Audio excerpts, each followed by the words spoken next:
interesting question under indices, but it's a SAT question. So let's get started.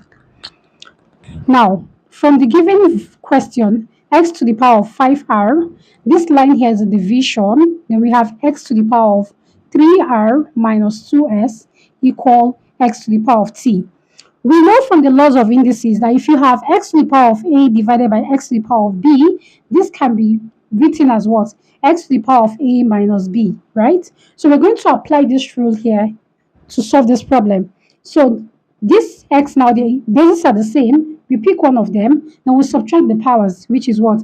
5r minus, now this other power, let's put it in a bracket because of the negative sign we have here, right? So this is 3r minus 2s equal x to the power of t.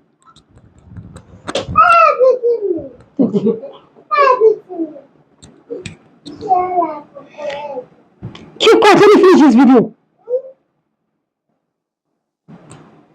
So now this becomes x to the power of 5r minus 3r. Now this minus here affects the minus we have in the bracket.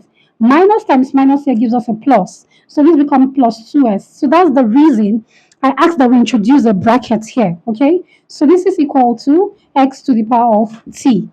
Now if you look at it, both sides have the same exponent. Under indices, if both the left and the right hand side have the same exponent, all we have to do is to equate the power. Now equating the power, what we do next is, now the power, which is what? 5r minus 3r plus 2s equal what? T.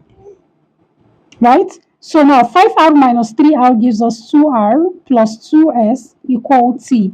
If you look at this, we can factorize here because 2 is a common factor. So if you factorize 2 from 2r, we have r left. And if you factorize 2 from 2s, we have s. So this is equal t.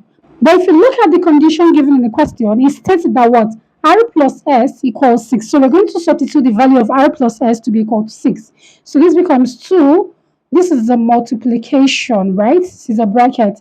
R plus s now will be substituted with 6, right? So this equals t. 2 multiplied by 6 gives us 12. So that means we have a final answer as t equal 12. And we have 4 options. The correct one is option B. It's so easy, right? I'll see you in my next one.